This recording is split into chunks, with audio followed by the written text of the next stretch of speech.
Friends, રસોઈની દુનિયામાં આપનું સ્વાગત છે।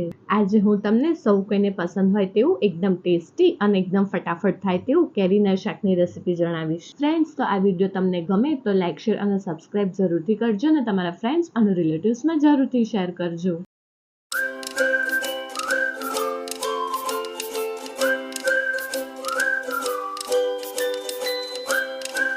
કાચી કેરીનું શાક બનાવવા માટે એક કાચી કેરી લઈશું। તમે દેશી અથવા તોતા કેરી ગમે તે લઈ શકો છો।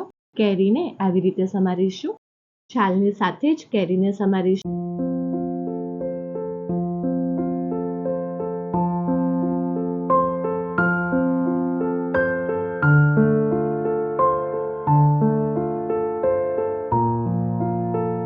ગોટલાને સાઈડમાં મૂકીશું। કેરી સમારાઈ જાય તે પછી એક કઢાઈ મૂકીશું। 3 ચમચી તેલ એડ કરીશું।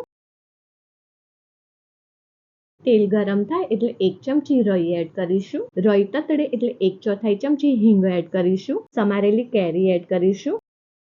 20 સેકન્ડ સાંતળીશું।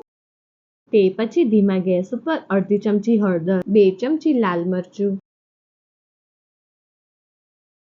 2 ચમચી ધાણા જીરું, સ્વાદ અનુસાર મીઠું એડ કરીશું। આ બધાને મિક્સ કરીશું। 85 ml જેટલું પાણી એડ કરીશું। તેને મિક્સ કરીશું। હવે તેને મીડિયમ ગેસ ઉપર ઢાંકીને કેરીને અધકચરી ચઢવા દઈશું। 4-5 મિનિટ પછી તમે જોઈ શકો છો કેરી અધકચરી ચઢી ગઈ છે। હવે તેમાં 200 ગ્રામ ગોળ એડ કરીશું। 1/4 ચમચી તજ લવિંગ પાવડર એડ કરીશું। આ બધાને મિક્સ કરીશું। હવે ગોળને પીગળવા દઈશું। ફાસ્ટ ગેસ ઉપર શાકને ખદખદવા દઈશું।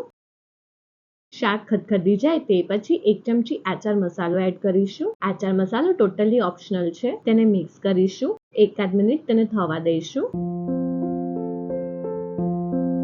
શાક મસ્ત રેડી થઈ ગયું છે। હવે તેને સર્વિંગ બાઉલમાં સર્વ કરી દઈશું।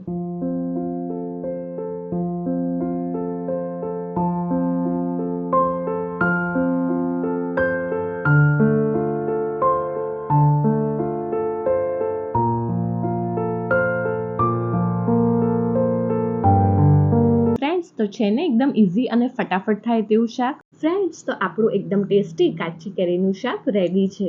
આ શાકને તમે ફ્રીજમાં 10 થી 15 દિવસ સુધી સ્ટોર કરી શકો છો। ફ્રેન્ડ્સ, તો આ રેસીપી તમે જરૂરથી ટ્રાય કરજો અને આ રેસીપી તમને કેવી લાગી એ મારા વિડીયોના કમેન્ટ સેક્શનમાં જરૂરથી કમેન્ટ કરજો। ફ્રેન્ડ્સ, જો તમને આ વિડીયો પસંદ આવ્યો હોય તો સબસ્ક્રાઇબની જોડે બેલ આઇકોન ઉપર ઓલ બટન દબાવજો, જેથી મારા બધા નવા વિડીયો તમને મળતા રહે।